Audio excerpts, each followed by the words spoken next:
Welcome to ClarityConnects, where we talk about the human essence in brands, from branding, marketing, and business. I am your host, Tusef Mirza.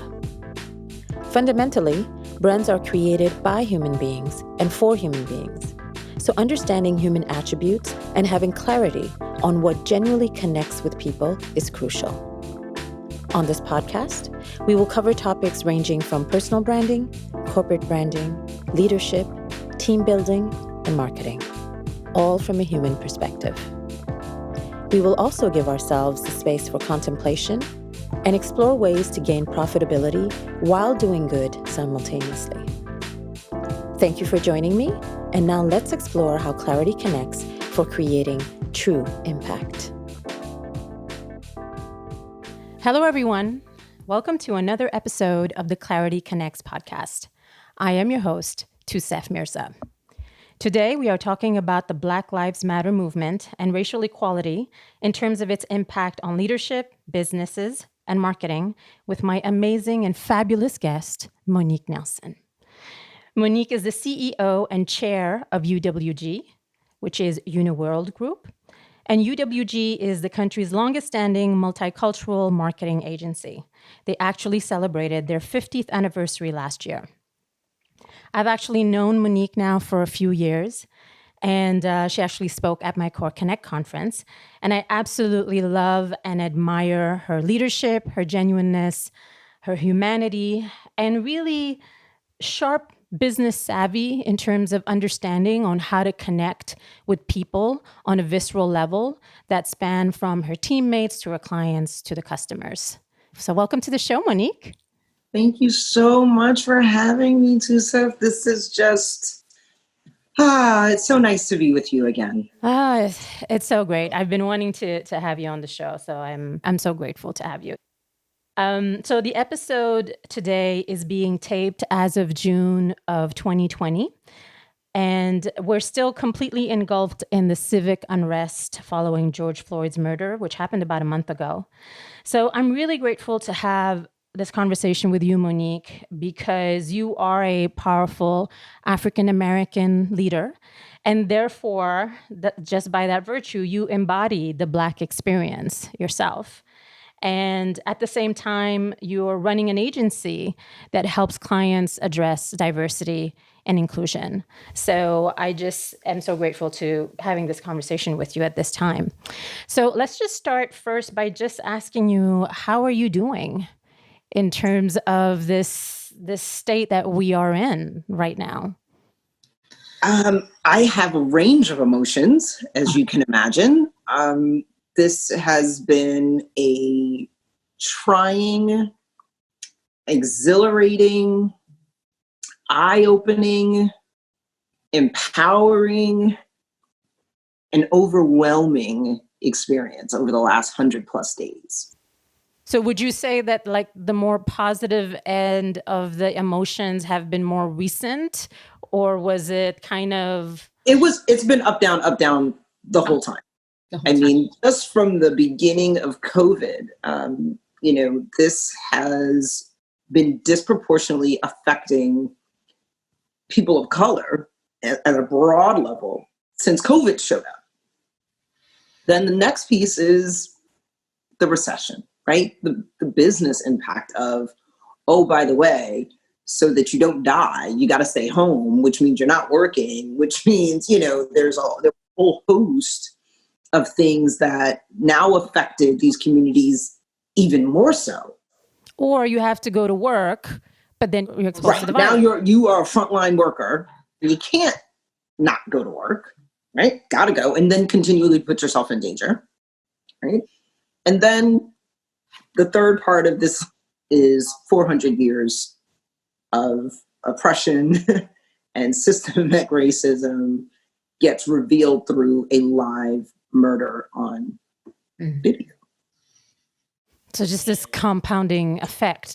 So all of those emotions that I just described to you have to do with the fact that we've been kind of dealing with this in different forms and fashions, and having to deal with that not only as a Black female leader of a small business, right, or a minority-owned business, having to take care of my people, which was really, really important. Having to now understand how I get to relay that to my clients, because this is now affecting the very people we work on behalf of them for. So really having to have those conversations with our clients, and some of them had to be very courageous because, again, it wasn't necessarily something that was high on their radar screen. So you had to make it important and ensure that they paid attention to the fact that this is not only going to affect them now, but if we don't do anything about it, it will absolutely affect us later, because these are still the primary drivers of growth in the US, right? Those communities that I just talked about is where 90% of the growth is going to come over the next 30 years. So we can talk about now, but my job ultimately is to talk about longevity, sustainability. How do we do this better over time? So yeah, that emotion has been an up, down, up, down, up, down. But every day I do wake up knowing that we haven't been doing this for 51 years for nothing. Right? So the positive part is we're built for this. Approximately what percent is minorities in terms of your team? Oh boy, we're like 80%. Okay. All right. So maybe a little more, maybe more like 85. We have wonderful, wonderful white people. Yes. We love the white people. We're not. But yeah, we are the diaspora. If you look on our site, you can see all the people that work for us, at least majority of them. And we really do, to my, I believe, we reflect the world. Considering your team being of that group, they also probably went through a roller coaster of emotions like you did. So how did you deal with that? How did you connect with them or help them or support them or let them be? How did you navigate that? Well, we did a little bit of all of that. First we made sure that there was safe space and we made sure everybody was okay, right? So just making sure that we were being empathetic and understanding with all the stress that this whole time has taken. The next piece was finding solace in our work. Right? From the very beginning, it was a matter of telling my team and working with everyone within our ecosystem to say, we can't afford to not say anything in this moment. I know we're tired, right? The last thing we want to do is work overtime, but we have to. And what my team then gave back to us was amazing work. They poured their heart and souls into it. My creative team is just I'm so excited to put this work in front of the world, right? They wanted people to feel that emotion. They wanted people to feel the pain, but also understand that with the pain comes hope, right? We talk about Martin Luther King, only in the dark can you see the stars. Right? So that's how this team, I believe, rose to this occasion and said, if we don't take this time now to really be heard in the fact that we've been fighting for this for 51 years and fighting for this moment to really show what this means, then we're not doing our jobs. So they have been just beyond fantastic. I am so proud of the team that I have. You know what? I love what you said. It's so true. You get all these emotions pent up and you have this, moments of desperation and fear and all that. But to be able to use that energy and output it and actually do something with that energy instead of it just kind of eating you up, that is so important. Can you describe a little bit what your agency does? Sure. We consult. So I'll start from the inside out. We actually do inside out, which is probably one of our most unique propositions, is we have a very robust D&I practice called Global Reflections, which really does go in and diagnose, assess, and talk to clients around what is your point of view around inclusion. And we really do concentrate on inclusive leadership, because we believe that it's part of your leadership toolkit. We believe it's part of your business transformation. And we know from our marketing side of the business and advertising side of the business, we know where these demographics are moving. We know how society is moving. We are on the precipice of having 6 generations living at the same time, right? I think we love to look at diversity, inclusion, even multicultural marketing as a moment in time. And culture moves, which means there's always something that you need to learn or that you need to bolster, right?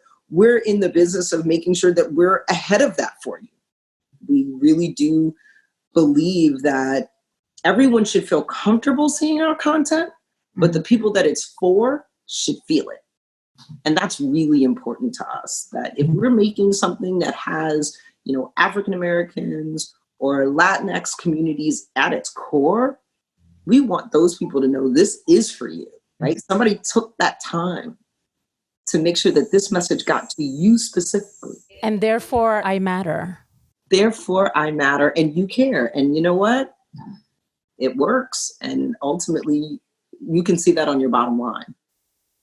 We've been talking about diversity and inclusion much more since a few years now, and now we hear it all the time. And I wanted you to just help us define a little bit what is the difference between diversity and inclusion, because sometimes I feel that those terms are used interchangeably. Right. There's a big difference. And I talk about the analogy, and diversity is being invited to the party. Inclusion is being asked to dance. And we always have to put on the equity, which means that everybody gets something to drink and something to eat.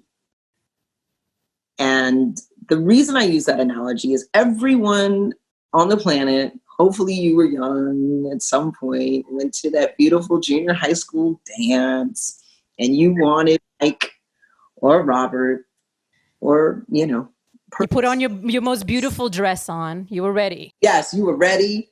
You had done your thing. You were like, I'm going to do it tonight. I'm going to dance to my favorite song with the greatest guy ever or the greatest woman ever. And it didn't happen. And you were crushed. And you went to the snack table and your favorite drink wasn't there. And the cookies that were left were not the ones that you liked. No chocolate chip. No chocolate chip. Just the oatmeal raisin. It's very bad. Or the sugar cookie, which we know nobody really likes the sugar.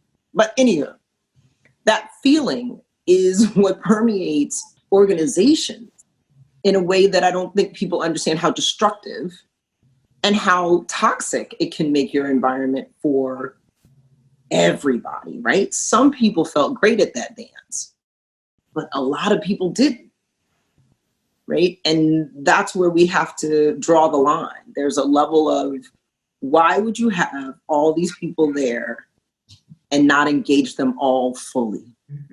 There was a reason you invited them to the party, right? Mm-hmm. And that's the same thing in your organization. There's a reason you hired these people. Did you hire them for them to fail? I don't think so. That costs you more money. You hired them because hopefully they were going to bring value. But value comes not just from osmosis. Right. It does come from cultivation. It comes from mentorship. It comes from sponsorship. It comes from building community. And if your brand means something, that should be something that you absolutely want to make a priority. And that's what this moment is showing. And I think folks are understanding more and more. And again, without COVID, I don't know if we would have been here, right? The fact that we all had to run home overnight. And even this is a cultural phenomenon because there were so many years that people said, you can't do this from home. We can't all work remote. That will never work. Well, look at us now. We sure are making it work. Hey, I was doing my podcast in the studio, and even once this was happening, the COVID, I was like, no, I'm going to hold off. I'm going to wait until the studio opens again. And then I was just like, you know what? I'm just going to do it. And here I am. And everything's fine. Right. Everything's fine. And let's be very clear. Some things are better. You're never going to get me away. I mean, it's going to be so tough for me to leave my children. Well, the children won't want to let you go either. I don't want to let them go. They don't want to let me go. My commute is 3 minutes. Right. And I'm a moment away from them. And there's something so beautiful about having spent this time with them. So I do try to wake up every day and find that wonderful bright spot. And for me, that's, being able to be with my boys and see them and them hear me, right? Like even now they come in and they're, oh, this mommy really does work. This is what she does. This is what she talks all day. I can do that. I do that right now. Exactly. My son's in. He's all the way in. When you were talking about your agency in terms of inside and out, so in terms of inside, you're talking about helping corporations with their teams. Is that what you mean? And then outside is more sort of like the actual marketing outputs?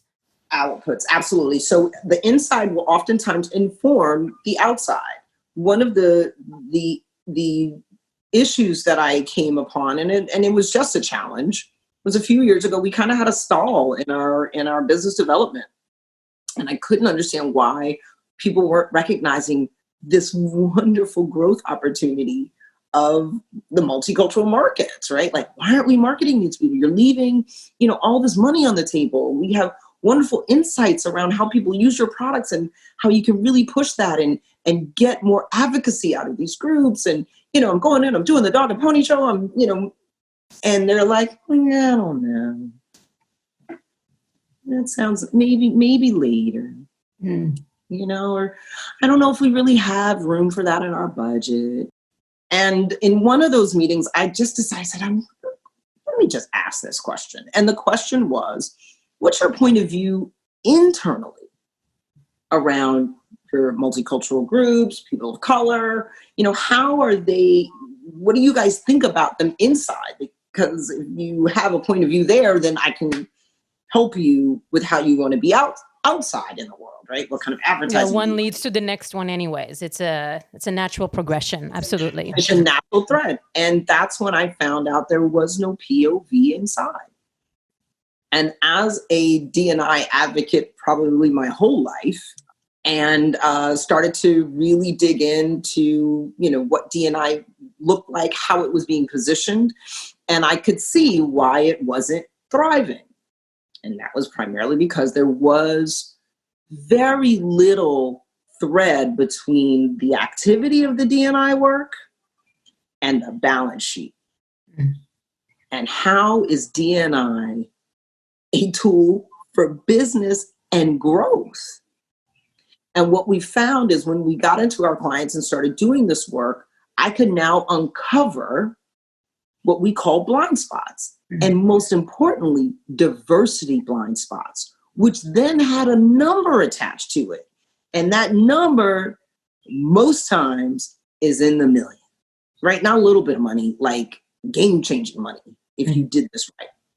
And that's what we started to go in and talk to clients about. And that has been a really wonderful tool to say, if we can help you find the money, right, through this opportunity of something that you're already doing, right? Nothing new. We're just going to tweak some messaging, maybe put you in some new channels, offer people a different opportunity because you're not necessarily meeting them where they are. These are minimal changes to something that's already going, and you've just opened your opportunity to gain more consumers, advocacy, and engagement over time without even working that hard at it. And that's been a winning strategy for us. And that's really what marketing is about, right? It's got to reflect society as it is, and then hopefully as we want it to be, right? Aspiration, right? Yes. We all want this to be better. We can make money while making it a better place. We can. We should. Yes. We just have to look, like you're business savvy there, of just starting to think in different ways and see, well, what about this and what about that, instead of always looking at it from a unilateral direction. So before I forget, footnote to the listeners, D&I is diversity and inclusion. So in terms of the inside out, when you are working right now in the inside, addressing racial injustice challenges with corporations, how are you addressing them in this day and age or since the past month? Has it been different since before, or what has been your experience?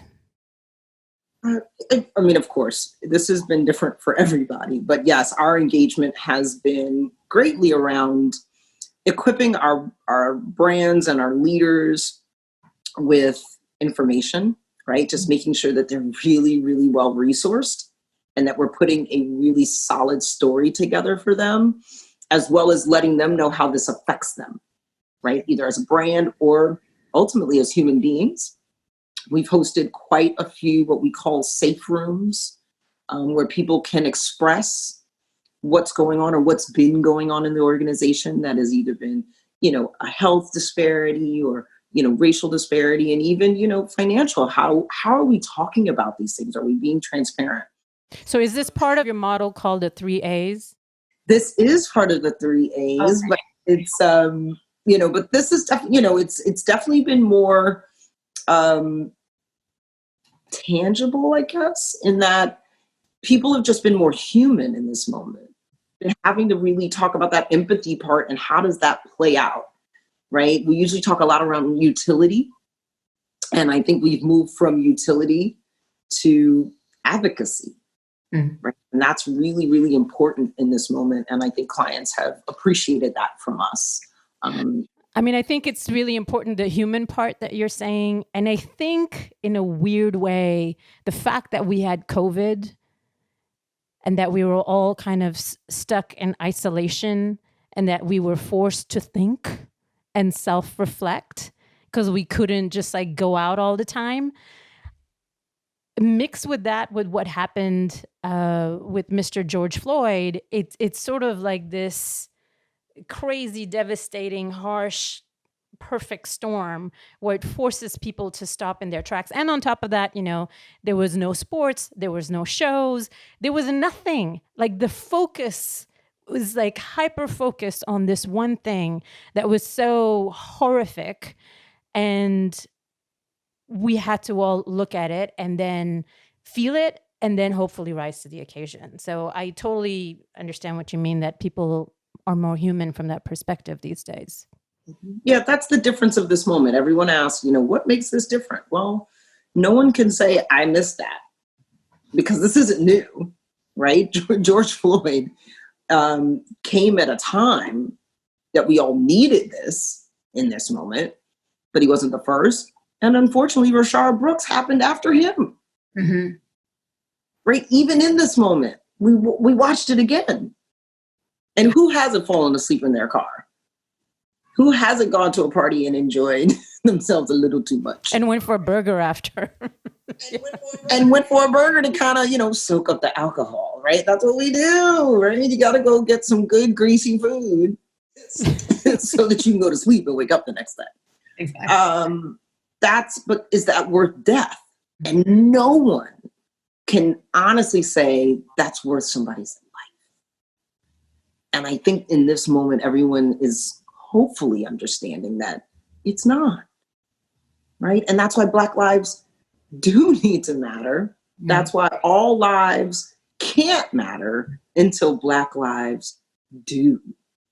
Because unless I see a whole bunch of other people getting killed over, falling asleep in your car or quite possibly passing off a counterfeit $20 bill, I those are fine worthy, right? Those are let me take your license, right? Come and take, go to a DUI, whatever. There's so many things between those incidents and death that we've just got to get better at this. I think it's good to see that people seem to be taking more time to understand that concept of systemic racism. I think we've talked about it for a long time, but we haven't completely understood it until the last month, where people are really, it's almost like being a fish in water, and you're surrounded by water all the time, so you can't really see the water. You have to become aware that there's actually water around you, and then you can start looking at it. And I think that's what's happening. It's like, oh, this is here, and this is here, and this is here, and this is how it's evolved over the past 400 years. And so now things are becoming clearer, thank God. Yeah. I mean, listen, Juneteenth, a lot of people just didn't know because they don't teach it. It's a shame. We now know one of the biggest parts of this ecosystem that has to change is our education system, right? The fact that Black history has been eradicated or minimized to migration in our textbooks. I'm sorry, slavery was not migration, right? Now there are people that have migrated that were people of color, right? And Black people, but not slavery. So that is, there is just a miseducation of our entire system that needs to be dismantled and rebuilt, and ultimately here to protect our future. I go in, and I remember my son was in preschool, and I asked them what they were doing for Black History Month, and they said they used to have somebody that used to come in and do it, and I said, well, are they still here? And they said, well, no. And I said, well, I'll volunteer.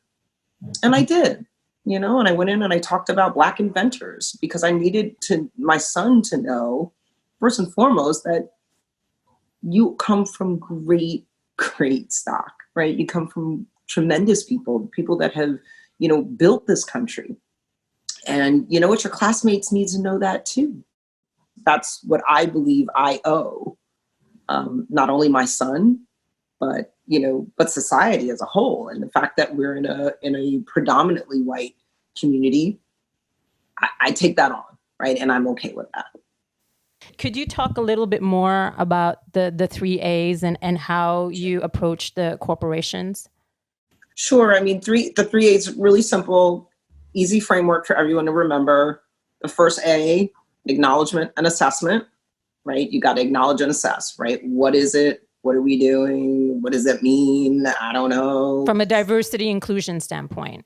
I think for anything. For anything. And this is for any opportunity. Okay. Right? Anything that you're looking at, any challenge that comes across your desk, you're going to do the same thing. This just happens to be one of those challenges. Got it. And the one that we focus on. The second thing you've got to do is build the action plan around it, right? Once you've acknowledged and assessed it, now it's like, well, what am I going to do about it? Right? And those can be many paths, right? I believe in many paths to God. However you get there is fine with me, but we want to get there, right? And that leads you to the last A, and that's accountability. And the fact that you've got to be accountable for, first and foremost, the acknowledgement and the assessment, the actions that you're going to take, and then how are you going to measure whether or not that worked? That's key in everything you do. And what happens is once you do that first pass of the 3 A's, then you get to go, oh, well, did we do what we said we were going to do? Right? Either you met that goal or you didn't. And honestly, even if you didn't, I bet you learned something, right? And you'll build that into your next action plan, because that's what we do. This is an iterative process. This is a marathon, not a sprint. It's probably a bunch of sprints, right? We talk about that in agile marketing all the time, right? Those sprints, Scrum, all of the different, tools that we talk about in terms of how we get through a project. But we've all been a part of the project that takes a couple of years, right? We've been through, if you've been through a business transformation, which I have been through more than I'd like, it takes a little while, right? I remember when I bought this agency in 2012, it doesn't resemble anything that it was 8 years ago, because we continue to iterate, right? Like you're never done. Right. And we tend to feel very finite around things that we're uncomfortable with, right? We want to get through it fast. Right. And this is one of those moments where everyone's like, I don't really want to talk about this. This is making me very uncomfortable. And it is, until you do it more. Right? And that was the first time you learned how to ride a bike. The first time you fell a lot. right?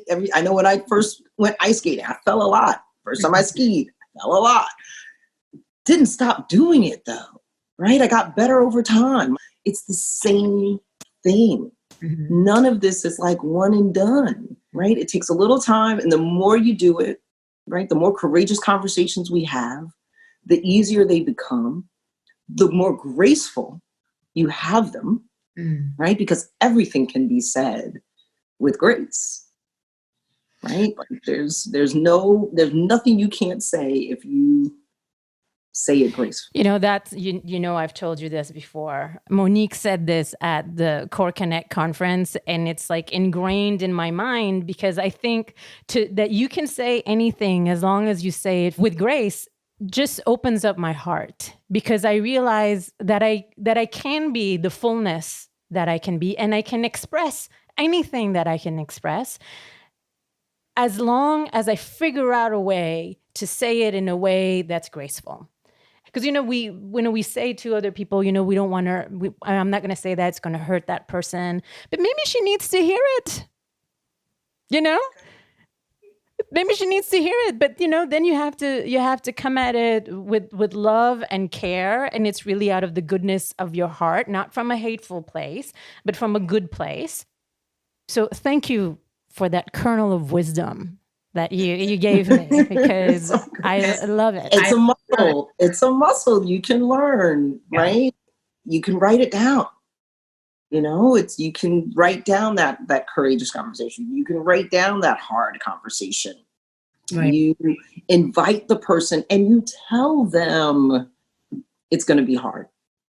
And are you ready for this hard conversation? You owe them that.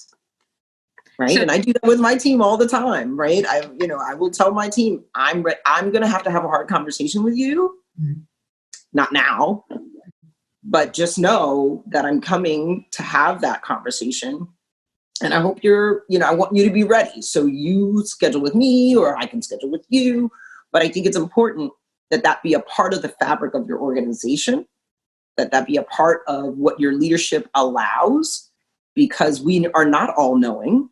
If we were, we wouldn't need a team, right? And I am so thankful to have people that surround me that are very graceful, but very quick to tell me,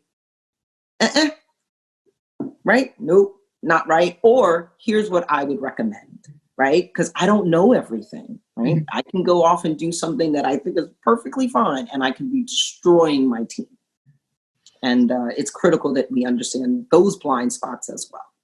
And in this moment, as a Black female, I can be very emotional in this moment. It's always, it's always kind of top of mind, right? My skin is what I'm in. I live with nothing but Black men, which is terrifying. I'm scared. My kids are really young. And I really prayed that they wouldn't have to deal with this. But they are. And, we're now just going to try to compress the time so that, God willing, their grandkids don't have to deal with this. But we're probably going to be another 2 generations of this. 400 years is a lot to unwind. There's one thing I wanted to talk a little bit more about, which is the first of the 3 A's, which is acknowledge. And it seems to me, especially when we're talking about racial equality, diversity and inclusion in the workplace, that must be the most difficult one. Yeah, I think that's been eye-opening for a lot of leaders. A lot of my clients, even in this moment, are like, wow, we thought we were better than that, right? Or we thought we kind of had this under control, or we didn't think we had a problem at all, right? I've heard it all, right? There's been the gamut, and the unveiling of the fact that it is there, and even if it's not you, or you didn't do it, is still an indictment, right? What we've realized is that bystanding, right? Seeing something and not saying anything makes you an accomplice. So I think allyship has truly been put out there as a verb, right? Like now I think everybody understands like, oh, to be an ally actually means to say something, to do something, to actively say, do we have a diverse slate of candidates?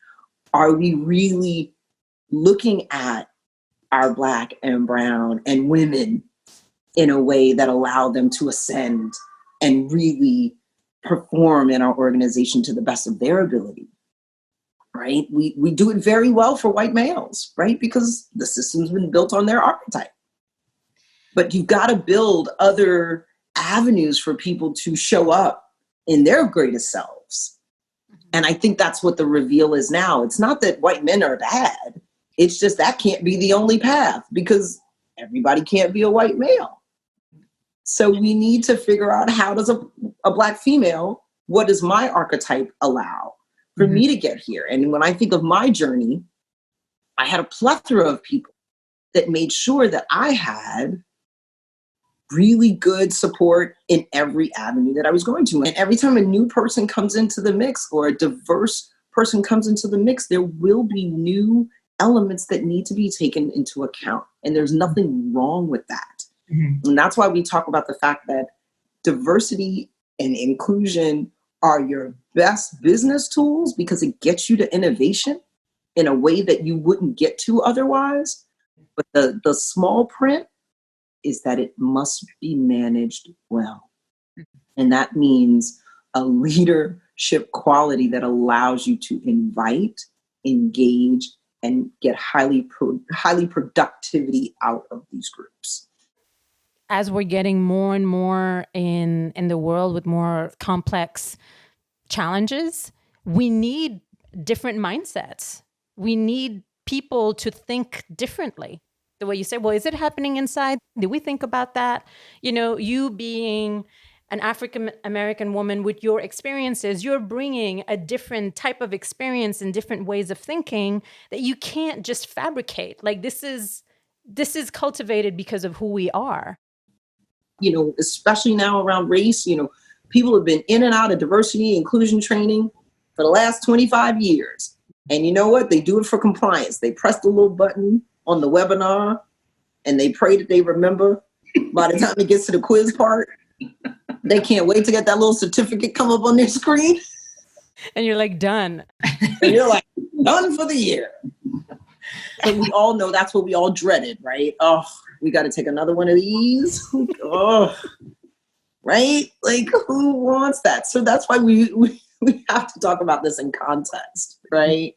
Why is this important to you? Why should it matter? And why should this stick?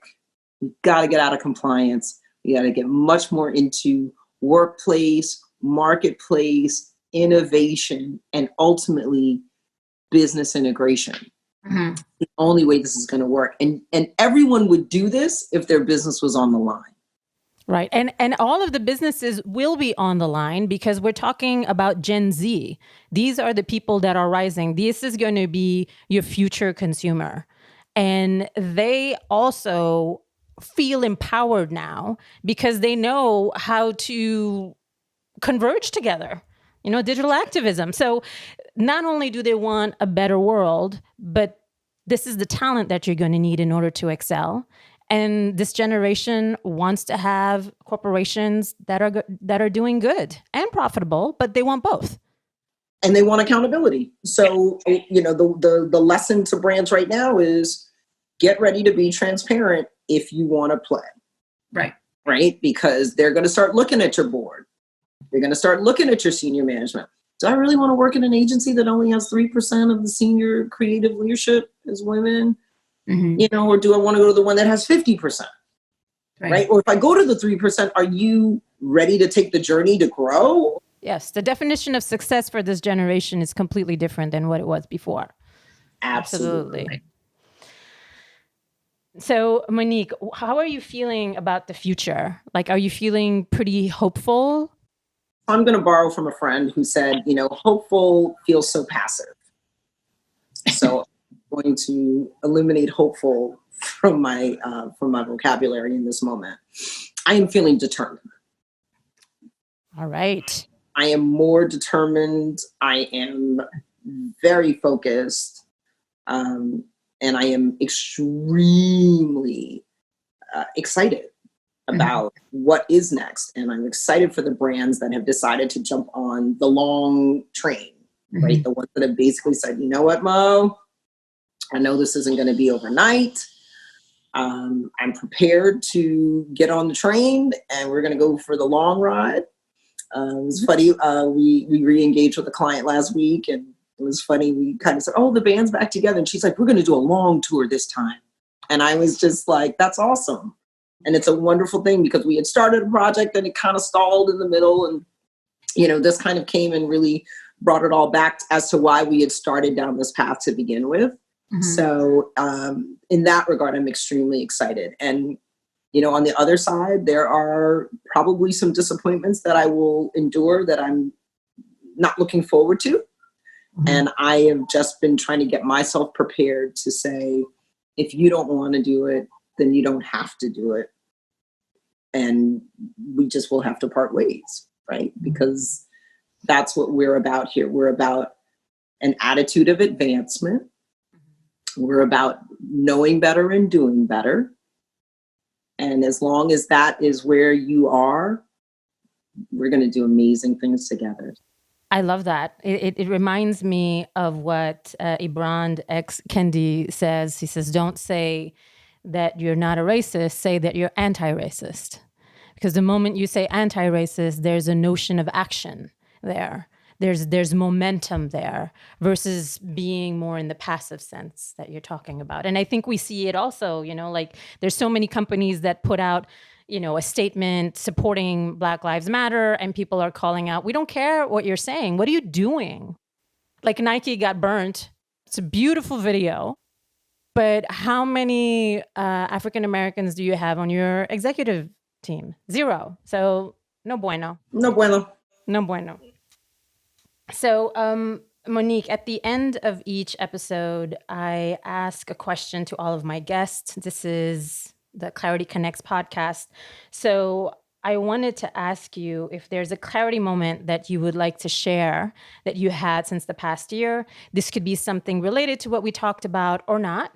Anything that you would like to share with the listeners. Funny enough, I thought about this. I want to talk about this moment. And I want to talk about 2020. And 2020 has come to mean to me the year of clarity, seeing what was right in front of us. So it was always there. It's always been there. And 2020, how apropos, I had this moment of like, ooh, we could see. Perfect vision. Perfect vision in 2020. God dog it. Right here. It was right here all the time. And this is real. And it's clear. And it's right in front of us. And it is, for most of us, I hope, our duty to look, right? As Maya Angelou used to say, if someone shows you who they are, look. Right? They're not lying to you. So that's my takeaway. Thank you so much for that. I love that we are able to see, because that's the first step. If we don't see, we can't do anything. And it's right there. So how can listeners learn more about you? Is there somewhere where you would like them to go? Oh, sure. You can go to uwginc.com. That's our site. And we're on LinkedIn, IG, Facebook, Twitter. So, certainly look for UWG wherever we are. And looking forward to hearing from all of you. It's an exciting time, and we're here to serve. And thank you so much, Monique, for being such an amazing person and doing this important work and just inspiring all of us. Thank you so much for everything. You're awesome. You're awesome. Bye, everyone. À bientôt.